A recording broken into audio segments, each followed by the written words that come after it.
দুনিয়াটা আমাদের বসবাসের উপযোগী আল্লাহ তৈরি করছেন। এটা হলো বাহ্যিক পরিবেশ।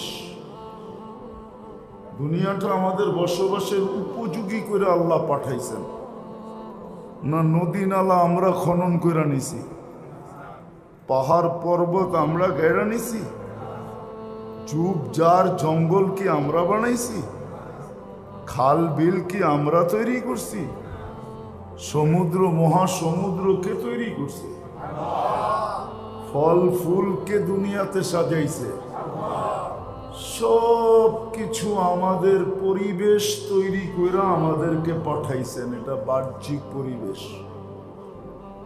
আর এটার ভিতরে একটা আধ্যাত্মিক পরিবেশ আছে। যেমন একটু আগে আমি বুঝাইলাম, ধ্যান দিয়ে শুনলে কিন্তু বুঝে আসবে, এটা দরকার আমাদের। আজকে আমরা ভুল বুঝতেছি। আমি মিলায়া দিব একে একে দুই মিলায়া দিব, কিন্তু আমি মিলায়া দিকে মিলানের দিকে যাইতেছি। আর কথা লম্বা হবে না, 15-20 মিনিট হবে, তারপরে দোয়া হয়ে যাবে। আমরা তো এতটুকুরও ছিলাম না, কিন্তু সব জায়গায় হয়, আর এটা হওয়াও উচিত। ছেলেরা আগ্রহ উদ্দীপনা পায়, তাদের আগ্রহ উদ্দীপনার জন্যই এই অনুষ্ঠান। আর দ্বিতীয়, অভিভাবকরাও জানতে পারে যে আমাদের ছেলেরা কতটুকু আগে বাড়ল। আবার এলাকাবাসীও জানতে পারল যে এখানে কতটুকু কি শিক্ষা দিতেছে, কয়জন হাফেজ হইল, কয়জন হইল না। আলহামদুলিল্লাহ, আমাদের এখানে যতবারই যেই বোর্ড আছে, বোর্ডে পরীক্ষায় যেই কজনই পরীক্ষা দেয়, আলহামদুলিল্লাহ খুব ভালো নাম্বার নিয়ে আসে। গত বছরও খুব ভালো নাম্বার নিয়ে আসছে। এই বছরও আমরা আশা রাখি যেই কজন পরীক্ষা দিবে সুপার নাম্বার নিয়ে আসবে। এই জন্যই আয়োজনটা, নাইলে কিন্তু আয়োজনটার প্রয়োজন ছিল না। কয়েকটা বিষয়ের কারণে এই আয়োজনগুলোকে করা হয়। এক তো ছেলেরা আগ্রহ উদ্দীপনা এদের বাড়তে থাকে, অভিভাবকরা জানতে পারে, মহল্লার মানুষও কিছু জানে যে এখানে কি হইতেছে। সবকিছু মিলায় জিলায় এই প্রোগ্রামগুলো একান্ত দরকার, এই জন্যই করা হয়। আরেকটা বিষয় হলো খতমে কোরআন। ছেলেরা পাগড়ি নিল, কোরআনের খতমের একটা ফজিলত। যদি অনুষ্ঠান না করা হতো তাহলে এটা আমাদের ভিতরেই সীমাবদ্ধ থাকতো। আর অনুষ্ঠানের দ্বারা খতমে কোরআনের ফজিলতটাকে, এই সৌভাগ্যময় মুহূর্তটাকে আমরা সবার ভিতরে ছড়ায় দিতে পারলাম, এটাও একটা ফায়দা। তো যেটা আমি বুঝাইতেছিলাম, দুনিয়াকে আল্লাহ আমাদের বসবাসের উপযোগী করে আমাদেরকে দুনিয়াতে পাঠাইছেন। এটা হলো বাহ্যিক পরিবেশ, যেটা নিয়ে সারা দুনিয়ায় পরিবেশবাদীরা সারা বৎসর কাজ করতে থাকে। Lakh lakh crore crore million million trillion trillion টাকা খরচ হইতে থাকে। পরিবেশবাদীরা এর উপরে কাজ করে। কিন্তু এই বাহ্যিক পরিবেশের সাথে সাথে আরেকটা আধ্যাত্মিক পরিবেশ আছে এই মাটির জন্য, এই দুনিয়ার জন্য, যেটাকে বোঝানোর জন্যই আল্লাহ মানুষ আসেন নাই, সৃষ্টি আসেন নাই, কিন্তু নিজের ঘরকে নামায় দিয়েছেন। আল্লাহ বুঝাইতে চাইছেন যে একটা পরিবেশ তো আমি তোমাদেরকে গড়া দিছি, এটা বাহ্যিক পরিবেশ, এটা দুনিয়ার জন্য, জমিনের জন্য অপরিহার্য, এটা লাগবেই। এই পরিবেশ না হলে মানুষ বাস করতে পারবে না। এই জন্য আল্লাহ সাজাইছেন। আরেকটা আল্লাহ ইঙ্গিত দিছেন একটা আধ্যাত্মিক পরিবেশও লাগবে। এই জন্য আল্লাহ নিজের ঘরকে নামায় দিছেন আর দিয়া ইঙ্গিতও দিছেন আউয়ালা বাইতিন উযিয়া লিন-নাস লাল্লাযী বিবাক্কাতা মুবারাকান হুদাল লিল আলামিন। পুরাটা দুনিয়া না, পুরাটা জগতের জন্য, পুরাটা জগতের জন্য এটা হলো আধ্যাত্মিক এই দুনিয়ার রূহ।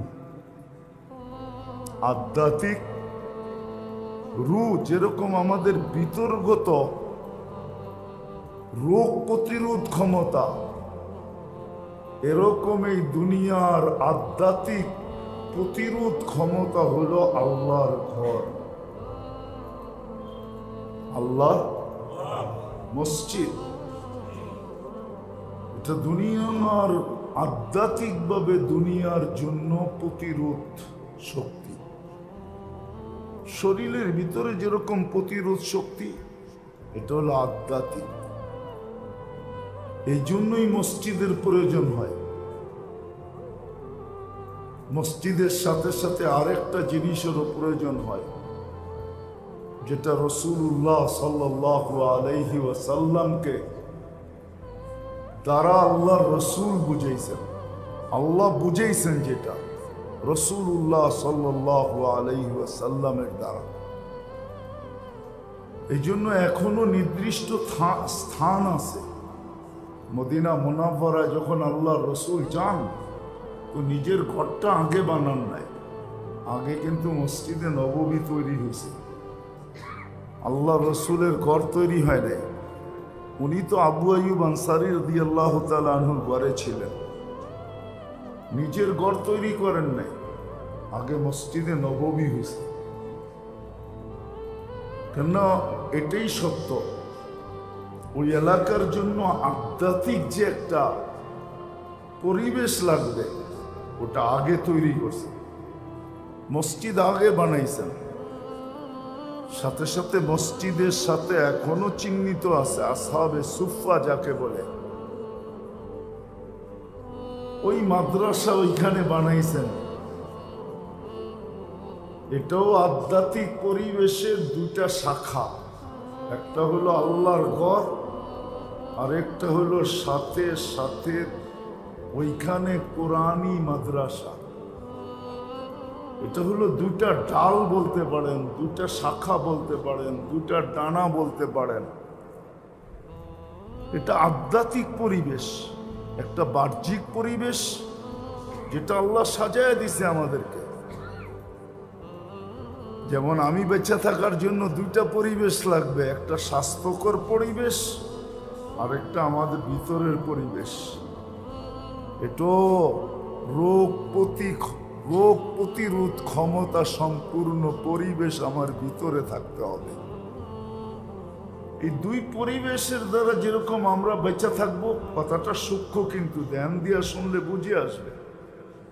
তদ্রূপ এই দুনিয়ার বাহ্যিক দুইটা পরিবেশ আছে।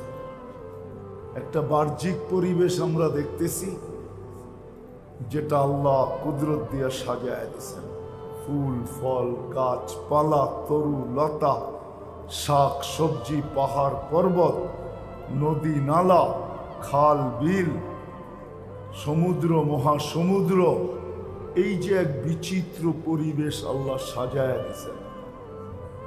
করেন তো না, কোত্থেকে দেখবেন? আমরা তো করতেও চাই না। হুকুম তো ছিল সিরু ফিল আরদি, দুনিয়া ঘুরে একটু দেখো। সিয়াহাতু ফিল উম্মতি ফিদ্দিন, আল্লাহ রসুল বলছিলেন আমার উম্মত দিনের জন্য ভ্রমণ করবে, দিন নিয়া ভ্রমণ করবে, দিন নিয়া ফেরি করবে। ঘুরা দেখেন, দুই চারটা জায়গার নাম বলি, ঘুরা যায় দেখেন যে কত সুন্দরভাবে সাজাইছে। মানুষ সাজাইলে এত সুন্দর কোনোদিন সাজাইতে পারতো না, হয়তো উঁচা হইতো নাহলে নিচা হইতো। আমি অ্যাড্রেস দিয়ে চলে যান, রাঙ্গামাটি যান, ওইখান থেকে একটা ট্রলার ভাড়া করেন আর বলে আমাকে নিয়ে চলো মাহিল্লা। দিনের বেলা যেতে হবে, রাতের বেলা যাওয়া সম্ভব না। তারপর অনেক জায়গায় চেকিং করবে, কাপ্তাই লেকের ভিতরেও যে দেখেন আল্লাহ কত সুন্দর সাজায় রাখছে, যেটা মানুষের দ্বারা সাজানো সম্ভব না। বাহ্যিক পরিবেশ আল্লাহ আমাদেরকে সাজায় দিছে, কিন্তু এখানে একটা আধ্যাত্মিক পরিবেশের প্রয়োজন। এটারই ইঙ্গিত দিচ্ছেন আল্লাহ, আল্লাহর রাসূল। আল্লাহ কোন সৃষ্টি আসেন নাই, মসজিদ পাঠায় দিয়েছেন। বলছেন মসজিদ হইল আধ্যাত্মিক পরিবেশের একটা অংশ।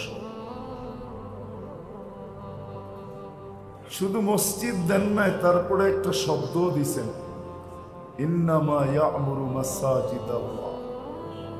মসজিদ দিলাম, এটা তোমাদের আধ্যাত্মিক পরিবেশ। আধ্যাত্মিক পরিবেশ এটা একটা বাহ্যিক পরিবেশে তোমরা সুরক্ষিত হবে, আর একটা আধ্যাত্মিক পরিবেশ দ্বারাও তোমরা সুরক্ষিত হবে। যেমন মরুতে কেউ সুরক্ষিত না, তদ্রূপ বাহ্যিক পরিবেশ হইলেই আমরা সুরক্ষিত না, একটা আধ্যাত্মিক পরিবেশও লাগবে। এই জন্য মসজিদের প্রয়োজন প্রত্যেক মহল্লায় মহল্লায়। এটা আধ্যাত্মিক পরিবেশে। আবার সাথে বইলেও দিছেন শুধু মসজিদ বানাইলে হবে না, এটাকে আবাদও রাখতে হবে। কি আবাদ?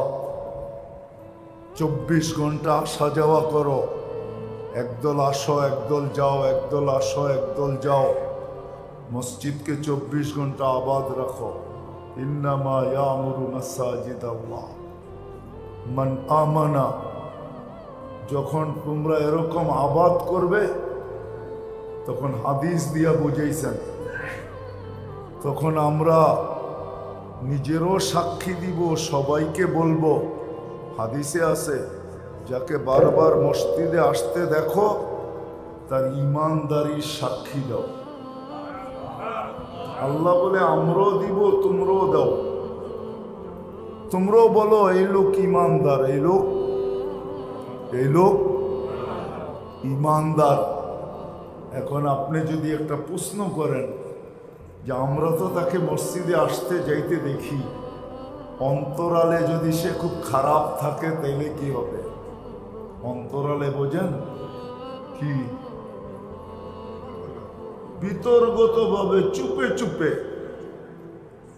এই জন্য হাদিসে কুদসি আছে, মানুষ যখন মানুষকে ভালো বলে তা আল্লাহ বলে ইন্নী আ'লামু বিহি, তোমাদের চেয়ে এই ব্যক্তির ব্যাপারে আমি ভালো জানি। কিন্তু তারাক্তু ইলমি, আমি জানলে কি হবে, আমার জানাটা আমি বাদ দিলাম। কবিলতু শাহাদাতা আবদি, তোমাদের সাক্ষী আমি গ্রহণ করলাম। এই জন্য মসজিদ প্রত্যেক মহল্লায় প্রয়োজন আধ্যাত্মিক সুরক্ষার জন্য। আবার সাথে সাথে এটাকে আবাদও করা প্রয়োজন। আবাদ করা প্রয়োজন। একদল আসবে একদল যাবে, একদল আসবে একদল যাবে, আবাদও প্রয়োজন এটাকে। সাথে সাথে আরেকটা জিনিস আছে যেটা আল্লাহ রসুলের মাধ্যমে আল্লাহ বুঝাইছেন। রসুল্লাহ সাল্লাল্লাহু আলাইহি ওয়াসাল্লাম হিজরত করে যখন মদিনায় গেছেন, তো সর্বপ্রথম মসজিদ বানাইছেন, সাথে সাথে আসহাবে সুফফাও বানাইছেন। মাদ্রাসা, কুরআনী মাদ্রাসা, দ্বীনী মাদ্রাসা। এই জন্য প্রত্যেক মসজিদের সাথে একটা দ্বীনী কুরআনী মাদ্রাসা থাকাও এটা আধ্যাত্মিক সুরক্ষা, আধ্যাত্মিক পরিবেশের অংশ। প্রত্যেক মসজিদের সাথে থাকা চাই। কেননা মেরে দোস্ত, সত্য এটাই, বাহ্যিকভাবে যদি আমরা সুরক্ষিত হইতে চাই, তো তাহলে আমি একটা দৃষ্টি আকর্ষণ করে বলবো, এই পুরান ঢাকা নেন, আমার শাহজাদা মিয়ালেন নেন, বলেন এই গলির ভিতরে কি ফায়ার সার্ভিসের কোনো গাড়ি ঢুকতে পারবে? হ্যাঁ, পারবে? এরকম পুরান টাউনে কয়টা গলি আছে যেখানে ফায়ার সার্ভিস ঢুকতে পারবে? হ্যাঁ, পারবে? বহুত কম, ঠিক না? সত্য তো? বদদোয়া করতেছি না, বুঝানোর জন্য বলতেছি। আলহামদুলিল্লাহ, সত্য এটাই। আমাদের দেশে মসজিদ মাদ্রাসার ঘাঁটি হওয়ার কারণে আমাদের দেশটা কিন্তু মসজিদ মাদ্রাসার ঘাঁটি। ছোট একটা দেশ, 3 লক্ষর উপরে মসজিদ। শুধু হেফজোখানাই আছে 30 থেকে 35 হাজার। মক্তব আছে এরকম, মাদ্রাসা আছে এরকম। আমাদের দেশটায় 2টা বাহ্যিক সুরক্ষা কতটুকু আছে এটা আমরা জানি না, পরিবেশ কতটুকু আমাদের অনুকূলে এটাও জানি না, কিন্তু আমরা এটা কসম খায়া বলতে পারবো, এতে কোনো সন্দেহ নাই, আধ্যাত্মিক যে সুরক্ষা এটা আমাদের দেশে সারা দুনিয়ার অন্য অন্য দেশের থেকে 100 গুণ বেশি আছে। যার কারণেই আলহামদুলিল্লাহ সুম্মা আলহামদুলিল্লাহ, আলহামদুলিল্লাহ বলি সবাই, আলহামদুলিল্লাহ এটা যে আমাদের দেশে শতবার দুর্যোগ আসা সত্ত্বেও, বলেন তুর্কিতে যেটা আইসা গেল 15 দিন আগে, এই মাপের ভূমিকম্প কিন্তু আমাদের দেশেও আসছিল 7.8, 2013 31st নাইটের পরের দিন রাত্র 5:05 কি 15-তে আমাদের দেশেও আসছিল, কিন্তু কোনো বিপর্যয় ঘটে নাই। গত ডিসেম্বরও আমাদের দেশে 6.1 ভূমিকম্প আসছে, 6.1। ওই সময় আসছে যে সময় ফজরের জামাত দাঁড়াইতেছিল, বিদায় 1% মানুষ জানে এটার ব্যাপারে, বাকি তো সব ঘুমেছিল। আমাদের দেশটা বেঁচে আছে এই জন্য যে বললাম না, বাহ্যিক পরিবেশের সাথে সাথে আল্লাহ একটা আধ্যাত্মিক পরিবেশ দ্বারা আমাদের দেশটাকে সাজাইছে। আর আলহামদুলিল্লাহ এটার কারণেই মনে হয় গত 1 সপ্তাহের ভিতরে আমাদের দেশে 2বার ভূমিকম্প আসছে, ঠিক না? একবার সিলেটে, একবার টেকনাফে। সিলেটে যেটা আসছে এটা 4.3 ছিল, টেকনাফে যেটা আসছে এটা 4.1 ছিল। 2বার কিন্তু হয়ে গেছে এই মাসের ভিতরে, এই 1 সপ্তাহের মাথায়। আলহামদুলিল্লাহ আমাদের দেশ সুরক্ষিত আছে, আমরা আশা করি থাকবেও। একটা মসজিদের পরিবেশ এটা যদি পরিপূর্ণভাবে আমাদের দ্বারা আবাদ হয়, এটা আবাদ থাকে, আবাদ, কখনো মসজিদ যেন অনাবাদ না থাকে।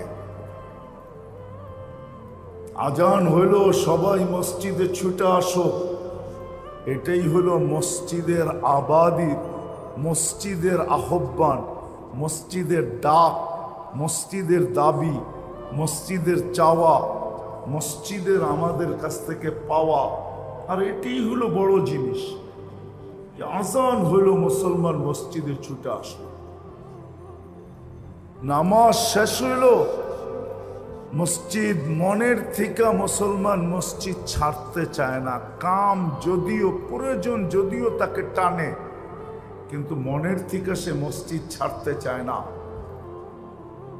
প্রয়োজনের খাতিরে যদিও মসজিদের বাহিরে যায়, কিন্তু মনটাকে মসজিদে রেখেই যায়।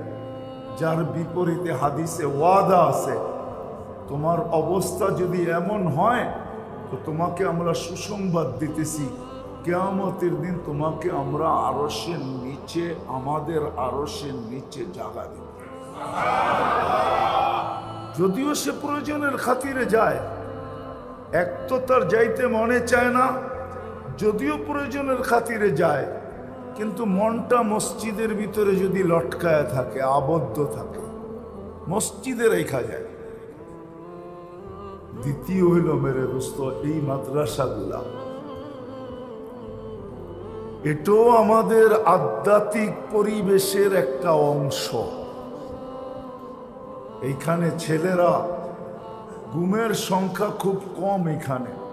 বাচ্চা যদিও বাচ্চা হয়, বাচ্চা কিন্তু বাচ্চাই, ঠিক না? কি বলেন? উর্দুতে একটা কথা আছে, বাচ্চা বাচ্চা, আকল কা কাচ্চা, ভুল কা সচ্চা। বাচ্চা কিন্তু বাচ্চা, আকল কা ভুল কা সচ্চা। বাচ্চা দেখবেন সত্য কথা বলে দেয়। তো বাচ্চা আকল কা কাচ্চা, ভুল কা সচ্চা, বাচ্চা কিন্তু বাচ্চাই। তার সত্ত্বেও এদের ঘুম কম, কম সময় এরা ঘুমায়। এদের ঘুমের একটা লিমিট আছে। বাকি সময়টা কেউ কায়দা পড়তে থাকে, কেউ আমপাড়া পড়তে থাকে, কেউ কোরআন পড়তে থাকে, কেউ হেফজ করতে থাকে, কেউ সবক দিতে থাকে, কেউ শুনাইতে থাকে। আপনার আমি বুঝাইতে পারবো না, কেননা বুঝতে হবে এটা নিজেকে। আমাদের নুর ইসলাম সাহেব বলতেন, লালবাগ শাহী মসজিদে যে খতিব ছিলেন রহমতুল্লাহি আলাই, উনি বলতেন, ये समझने की बात है, समझाने की बात नहीं है। অনেক জিনিস বুঝা নিতে হয়। সত্য এটাই। এই যে ছেলেরা পড়তে থাকে, রাত্র 4টার সময় ওঠে এরা, সুবে সাদেকের আগে ওঠে, হেফজোখানার বিশেষ করে এরা যে ওঠে, এরা মাসুম পড়তে থাকে। এটার একটা ক্রিয়া আমাদের এখানে পড়তে থাকে, আমাদের এলাকার গুলার ভিতরে পড়তে থাকে। আলহামদুলিল্লাহ, ঢাকা শহরে এখন অধিকাংশ মসজিদেই কোরআনী মক্তব হওয়ার কারণে, হেফজোখানা হওয়ার কারণে আলহামদুলিল্লাহ